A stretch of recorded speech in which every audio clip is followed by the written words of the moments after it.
Moshiach. I'm Yosef Edery, as you know, and here's my friend Rafi. We're just schmoozing. We have a few topics on the table that we've been involved in. Rafi has the silver markets, right? I've been busy trying to figure out where this redemption is and how we can establish the Geula Amitis Vashlema up in this world, right? Well, the way things are panning out, we've only been one step away from a true zombie apocalypse for 2 years. One serious side effect from this vaccine. Who knows what it might be? Maybe it takes years to, come to fruition or whatever. But most of the world decided to shoot themselves up with experimental drugs, and nobody really knows what the consequences will be. Who knows? Yeah, and we're starting to see where the leadership material really is. Like we said yesterday. There is none.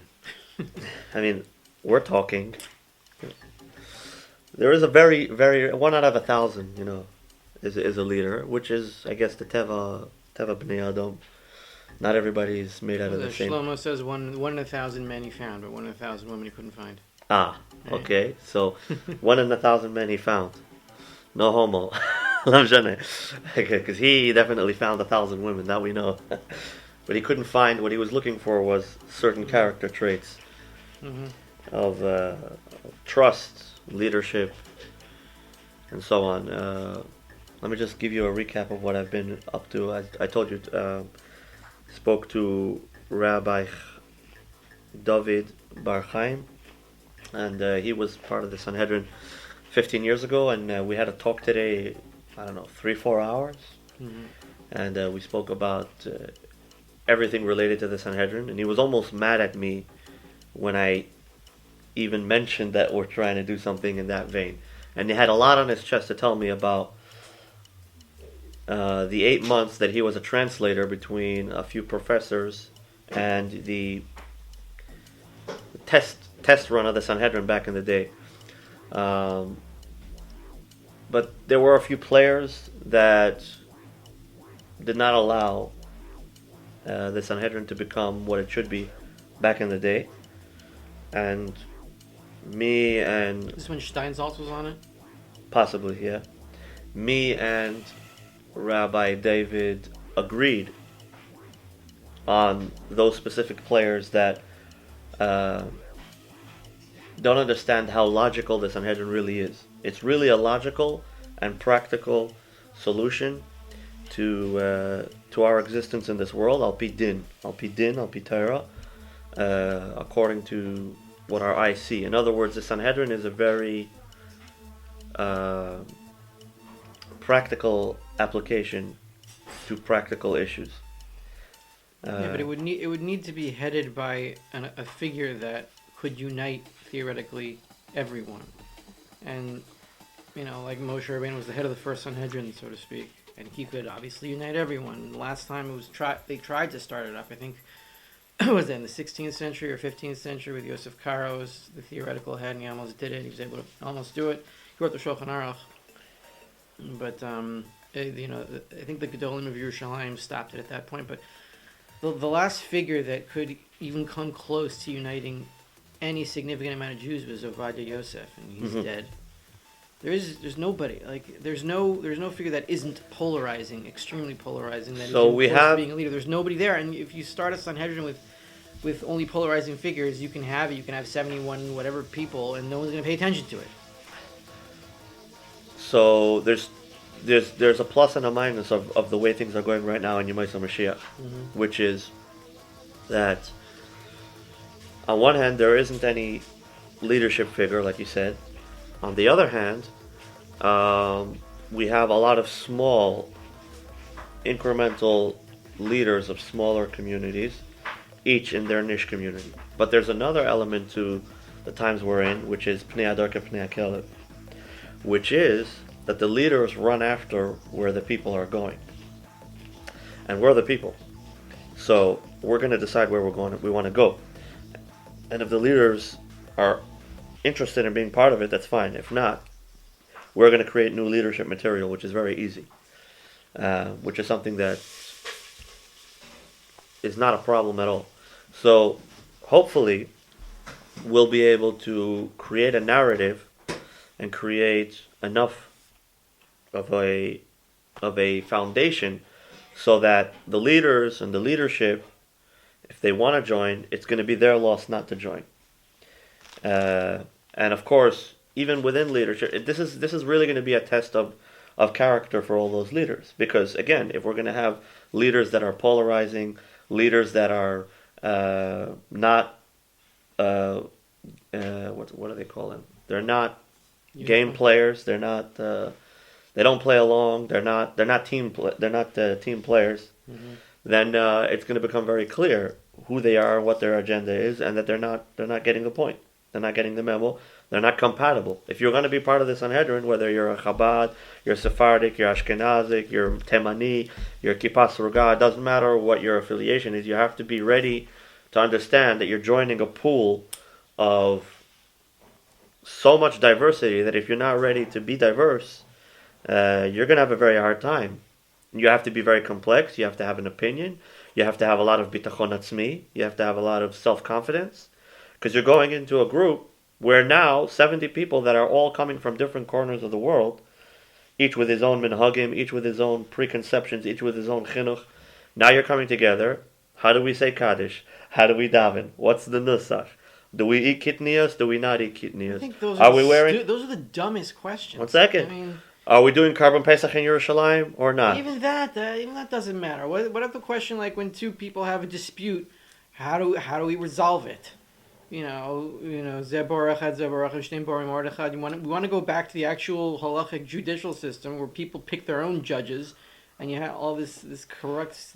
I actually think that's the easy part. So-called justice in the state of Israel is disgusting, and we have to go back to the real halachic system, not in terms of everyone following halacha, but the way that the judicial system works. That people pick their judges and they do pshara. I mean, this makes a lot more sense than some Supreme Court of 9 distant judges that nobody has any, So I'm not even addressing the current systems, whether it's the rabbinate or the justice system of the Zionist government, because as far as I'm concerned, they've proven that they work very well within the matrix.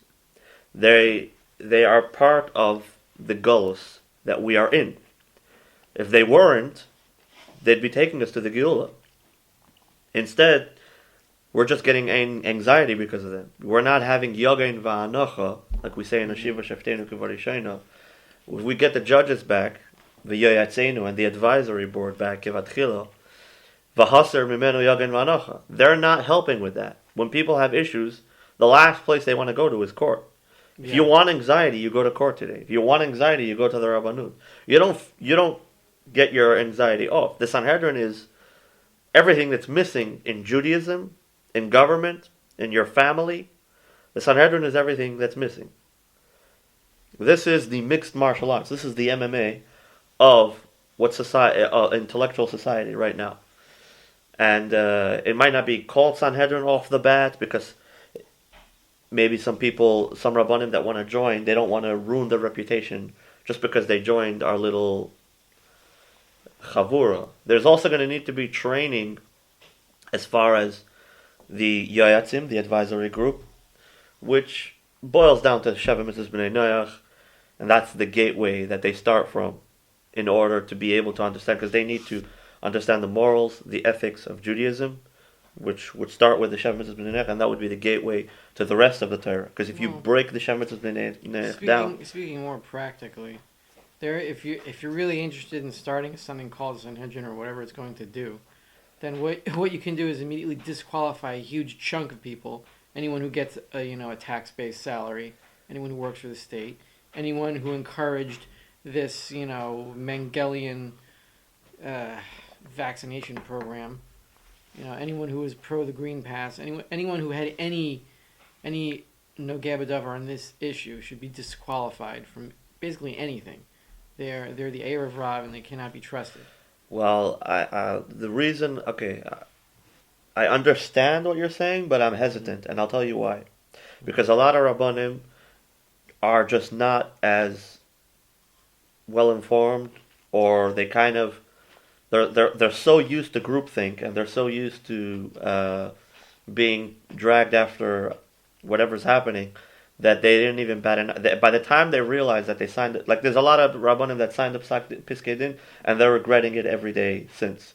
Like, fine, I can forgive you, but I'm not going to give you authority to be on a Sanhedrin if you don't have an innate ability to see what is moral and what is not immediately. There again, these people are very busy doing whatever they're doing. I don't care. It doesn't give them a right not to have a sense of morality at the forefront of their consciousness. Well, no. I was able to see, like, I was freaked out by the virus for about 2 weeks. They said 2 weeks flat the curve. Okay, fine. 2 weeks. I don't know what's going on. Maybe it's going to kill me, but I have no idea. I put on a mask for 2 weeks. They said, I'll social distance. I'll lock down for 2 weeks, and that's it. But then, if you don't see the absolute immorality of all the medical force that has been going on, if it's not 100% obvious to you and you shut everything else down, and this isn't your core issue, you do not deserve to be on a Sanhedrin ever. Ever. Just pointing out, on our website, on the invitation to the Sanhedrin event, it says no need for green card, no need for mask. Mm-hmm. We're not buying into the Matrix narrative at all. Neither am I trying to fight with the Matrix. In other words, what a slave needs to know is all you need to do in order to exit is just exit. Mm-hmm. The only restraints there really are the restraints you put on yourself. These Rabbanim are in the dark. I'm not going to hit them over the head while they're in the dark. I'm going to try to light up the room. You don't have to hit them over the head, but I wouldn't invite them. Okay, you know how it is. Jews have, every Jew there's 5 opinions. Now I don't even want to go there. That's not what I want, the point that we're trying to, okay, again, everyone has a utility. Even these kind of Rabbanim, if they do tshuva, they can bring the people that they convince this way, they can bring them back. They can undo them. These are leaders. And each leader that we see is not just standalone. He has a bunch of, yesterday you saw, we have people in this world that if their rabbi tells them what to do, then they do it. And if not, then not. They're not even ready to entertain an argument with you. Mm-hmm. These leaders are like the key to 1,000 Jews. You're going to drop them off? We need everybody in the story. Now, someone that's so opposed to what's happening that it's becoming clear that he's Amalek. He's not from the 70 nations that is ra'oy to a tikkun, but he's literally Amalek. In other words, his only premise for doing what he's doing becomes clear that it's because everyone's going this way, he's going that way, and he's going to go against what everyone else is doing. If someone's just using it for attention, and the only there's no reasoning. I mean, I find it hard. I think it's very hard to believe, no matter what their opinion is right now. I find it very hard to believe that if we sit down with any Rav and we just drill him for 4 hours, that there's going to be anything left other than common sense. I find it very hard pressed because. And if so, then yeah, they can't be part of the Sanhedrin. There are definitely people that are not team players. There are definitely people that need to get checked out by a psychologist. Nothing to do with the Sanhedrin. They are not functioning human beings on a level that is anything that can help other people at this point. They need to fix themselves up before they have to get out of their own Gola Saprati, before they can help the whole world get out of the Geula, get into the Geula Klalis. So, about those people, I don't think it's about yes or no about the mandates. You're going to find that it's something that's goref. It's the personality of this person. There's a lot going on, irregardless of that. People that are in debt, they're in debt so much that they have no escape other than to work for the government in order to redeem their miserable lives. That's the kind of people that you're going to see that are hell bent on the mandates or whatever, or they have financial interests that you don't know about that are, pushing for X, Y, Z narrative. So whatever. But so there's independent thinking, ready for change, and this is like the grasshopper mashal I think I told you last time. that there's a certain morphing that the grasshoppers go through from when they're colorful and nice to when they become like a tank, like they all become gray and tank, and then they go out.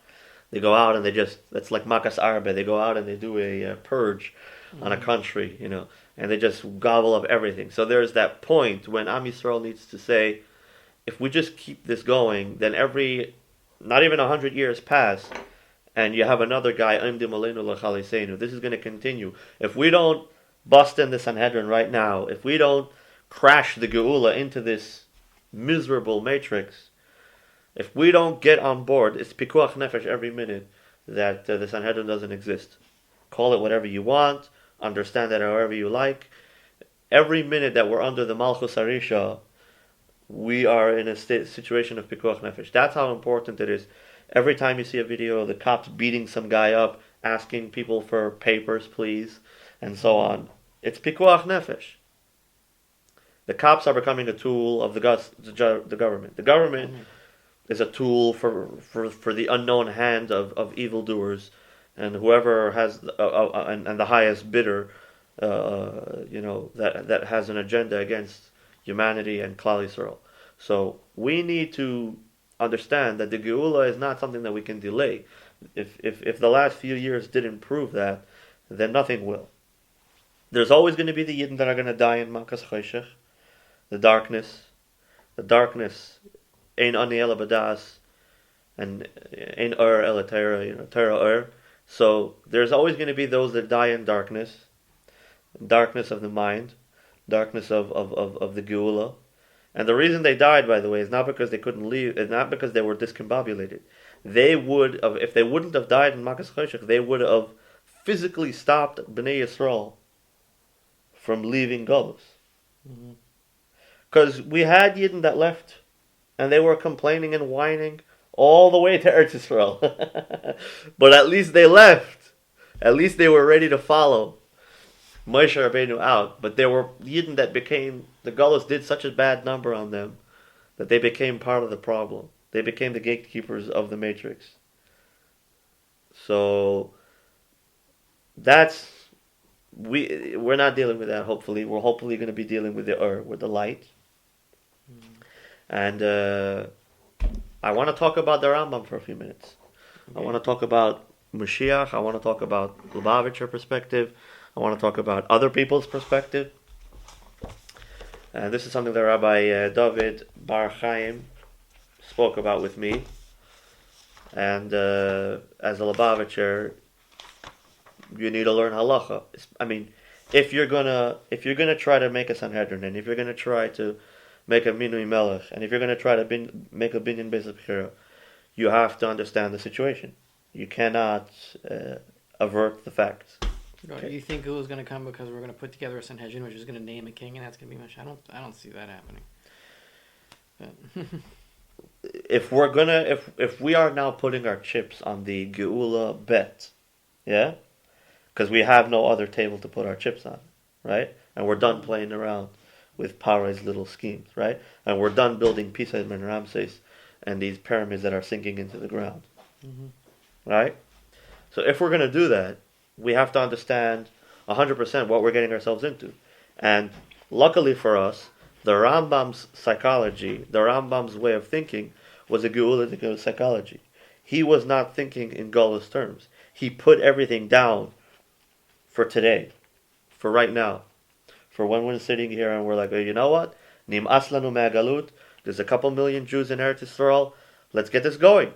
Look, there is a path that I can see that, before any of this started, I didn't see how suddenly get to a world where things are just, moving to a Geula. But now that everything's mixed up and everything is moving fast, now I could see several ways to it. I mean, there could be some horrible side effects to this medical campaign. Yeah.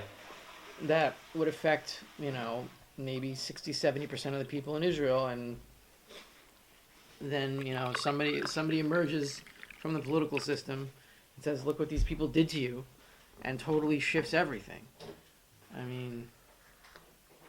Again, but you're talking about playing within the matrix. No, No. You still give hope to the Matrix. No, I'm not. I don't. No, No? not at all. No, Do you think that the Israeli government currently is part of the problem or part of the solution? The problem. The problem. I'm not talking about the government itself. I'm talking about there A leader outside the political. Well, it could be outside. It could be inside. But when he really becomes leader, he's not going to work through the actual political system here. There's a system of leadership and power that exists that that the leader is going to have to use because that's what there is to get to the people. Once he has our our loyalty or our minds or convinces us that he really is the thing, then you can just ditch the whole system. But it's like if you want to talk to the people, you got to get on the mainstream media because that's what people watch, even though it's a bunch of garbage. Okay, I think what's happening here is like this. You see that's another thing. You see, the gatekeepers of the TV and the mainstream media are 98% part of the matrix. Absolutely. So you have to understand one thing, that this has to be an unconventional. What's amazing about today is that there's a big shefa. There's a shefa of leaders. There's a shefa of rabbanim. There's a shefa of machers. You know what there isn't? A connection, a hard wire. The guy who builds the computers didn't make it to the office and put all the pieces together and plug it into the wall. In other words, there's a corpse on the table, but his neshama hasn't been thrown in yet. Okay? So I think that what we need to do is align ourselves. Each of us has to see what we're worth. If we're on the level of being a shayfet, if you are a rav that has the capacity and your entire life you've invested in learning Torah, davening, and everything, and you're sharp, and you know how to learn Torah, and you already are a manhig in your kehillah or whatever, you have to understand, now you need to take that Golos mindset, that Golos narrative, and just switch it to Geula. If you're a yoyetz, if you're a person that's wise enough to give advisory board, whether a Yid or non-Jew, because the Goyim have to hear about this as well. This is a all-inclusive, this is a universal, this is all-encompassing. Then you have to get in a line, you have to say, okay, what can I do? And if you're another Yid, then you can support, whether it's in all the other ways. So then you have to know where you fit into the puzzle. I think that this is all about alignment. This is not something that me or you or him or that. It's all about connecting all the right pieces. Now, I spoke to Rabbi David Bar Chaim, and honestly, I was floored by the simplicity, yet I had nothing to answer about what he was saying.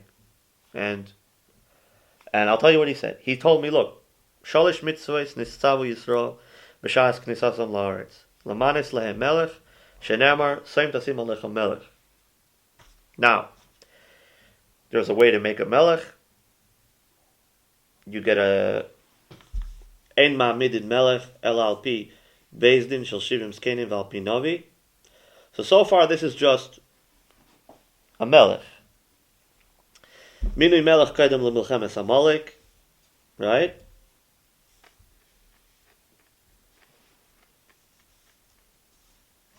Right? Va'krosas zera Amalek kaidem is lebinyan abayis, which is actually something that I got confused by earlier. So first you make a melech, then you kill out Amalek, and then you make the Beis HaMikdash. Because the Beis HaMikdash needs to be made in a peaceful situation, and if you have the enemies all over you, you have to get rid of them. So the Minui Melech, then you clear out Harabayis, get everybody away, and then you build the Beis HaMikdash. That's the order that the Rambam puts forth. Now, regarding the Rebbe, Rabbi David says that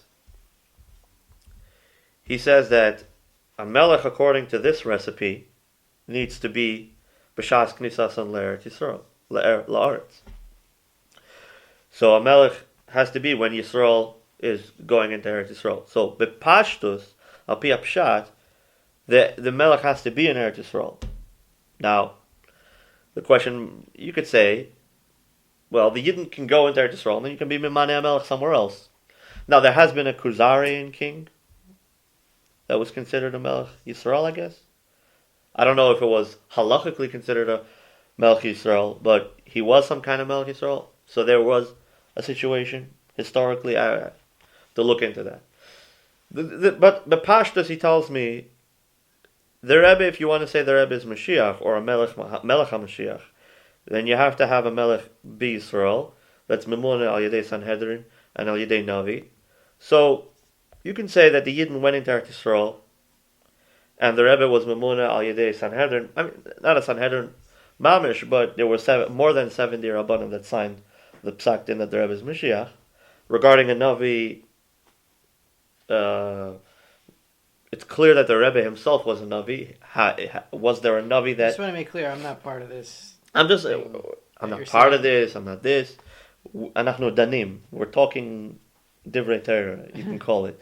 We're not signing anybody up for no membership. Yeah, this is also part of... I don't think the Rebbe was a Melech. I don't think he was Moshiach. I don't think he's going to be Moshiach. I think he's dead, and that's it. Okay. Okay. For the same price as throwing that like that, you can say the Gemara, the Talmidim were debating. It says, "Imin chayu kagoyin Rabbeinu Kadosh, v'im lav kagoyin Rabbi Yehuda Anasi." So, if it's the same generation, then the Mashiach can come from the living or from the dead. Yeah, well, whatever.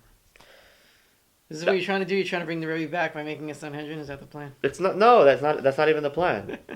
The plan is to go according to halacha, and right now see, the thing is like this: Kula Moedim and the Mashiachistim and the antis, if you want to call them anti-Mashiachistim, they both took the Rebbe to the oil, and that's because al pi halacha, if someone stops breathing, you put him al pi din, pi halacha. Now there's al shloisha dvarim ha'olam ha'emet, al din al emes al shalom. Din is not the emes. Titan emes liYaakov, and Yaakov avinu leimeis. The din is not the emes. But the din is that if someone's not breathing, you put him in a box. That's the din. You do tahara and you do everything. Now, that's the din. That's not the emes. The emes is that Hashem has a world. Tzaddikim, according to Chassidus, when a tzaddik does Torah and mitzvahs on the level, on the caliber that tzaddikim do Torah and mitzvahs, that means that not one machshava, not one dibur, not one ma'aseh that they have is zar to the other than to avodas Hashem. Then they're connecting themselves to the Ein Sof, to the Ein Sof, to Atzmus Ein Sof, to the unlimited power of Hashem. And Ein Sof is unlimited, and therefore the tzaddik dying doesn't make sense. And that's why they live forever. But why don't we see it in Olam Hazeh Agashmi? Why don't we see it in this world? Because there has to be Bechira Chavshis. If you'd see tzaddikim walking around living forever, and you'd see the Roshayim burning in hell for what they do, that would disrupt the Bechira Chavshis. Hashem has what you see is what you see. In this verse, in this metaverse, in this level of reality, this is what you see. Is that the truth? No, it's not the truth. If two Eidim come to the Beis Din and they can't prove them false, they're going to have to paskin whatever they prove. If they couldn't prove, due to lack of evidence, the Beis Din has to paskin whatever. And if a Rasha decides to learn the halacha and he sees exactly what he has to taina in order to get out of what he needs to get out of, which is very easy, by the way, he'll do it, and the Beis Din will be screwed. Is that the emes? No, that's the din. What are we dealing with in this world? We're dealing with din, at least on this level. Is that the emes? No. Is the Rebbe alive? Probably. I got about 5 minutes. Okay. So al pi din. Why is the din so important? Because that's the misgeret that Hashem is giving us. We're dealing with paz mitzvahs right now. We're only being mekayim, not even a quarter. We're being mekayim literally a fraction of the mitzvahs that we can. And al pi chassidus, that means that we're also input, export. We're outputting the ha'elik. We need to get more Laki into this world, and we can do that by manifesting according to halacha a mini melech, which could be done according to a Sanhedrin. But the Sanhedrin itself is a project with its own weight and its own value. It's gonna be the safety net that the government, that the family, that the religion does not deal with. It's going to be the sound of reason, spiritual reason, physical reason. That's what it is. Be'ezras Hashem. Closing statements, Rafi. Okay, sir.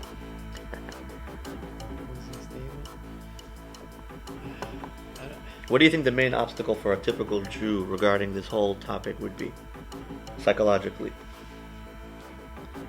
My obstacle is I'm what's the point? What's the point of bringing together a Rabbanim in a body of whatever 77? What are they supposed to do? And if nobody cares, then what? You can't unite people around a body that nobody cares about. They have to be united first, and then once they're united, what if we bring the top dogs from every community? There are no whatever. What if the Sanhedrin prove themselves? I don't trust a single one of them, any of them. What if you watch the Sanhedrin talking, and they have a 6-hour live video for a year straight, vehem danim, vehem lomdim, and you're learning with them, and you're following the news of how to build a Beis HaMikdash, what's a Minui Melech, what are they even talking about, all this every day. You can sit for 6 hours and watch these 70 Rabbanim fire it away. C-SPAN, I don't know, it doesn't do it for me. I would pretty much ignore it. Huh? I would just ignore it. So, do you understand that if because we've been scattered for 2,000 years, we're in Golos, we all come with these new minhagim and these new inyanim, and now we have to come and kind of solidify our stance in order to move to the Geula? No, it's more that I'm dan l'chaf chov for all Rabbanim, all of them. Every single, I don't trust any of them, especially after what's happened now. And by the way, the Rabbanim that are saying, and you're saying you wouldn't exclude any of them even if they had bad positions on this topic. No, we would gauge them. We would gauge them with specific questions that would make clear where they're standing. Again, the bottom line, the main gauge here is the MS. If someone's ready to say I'm looking for the MS, even if he was a putz till now and he's the whole point of the Sanhedrin is that they can hold each other where the other ones are failing. That's part of the Nakuda here. There's no one person that's perfect. You're going to find fault in everybody. The whole point of the Sanhedrin is we'll be able to grab these Rabbanim and they'll be able to consensus themselves to a place of rationality according to Torah, according to Yiddishkeit, according to common sense. Be'ezras Hashem. And I just feel that there's a lot of change. This demands a lot of change, but this is, as I said earlier, pikuach nefesh. Because if the Yiddishkeit continues the way it's going, we have the Kippah Sarugah, which kind of settled for less with these. The Datilu. They're a bunch of Ovdei Avodah Zarah is what they are. They worship the state and they've become totally obedient to all this nonsense. Exactly. I saw. And again, in every group you have a group that actually has a lev shalem for the topics that are being taught, and they really want to get out of they see the fakery and they want to get out of it. That's what we're looking for. In Chabad, so last thing, the Chabad, you have the people that buy the full version, and then you have the people like me that are actually looking for the Geula in the whole story. And the same thing is in the Kippah Sarugah, and the same thing is in the Polishers, and the same thing is in the Chassidim and the Litvishers, everybody. You have the people that just buy the narrative, and you have the people that are like, no, there's something missing. So hopefully...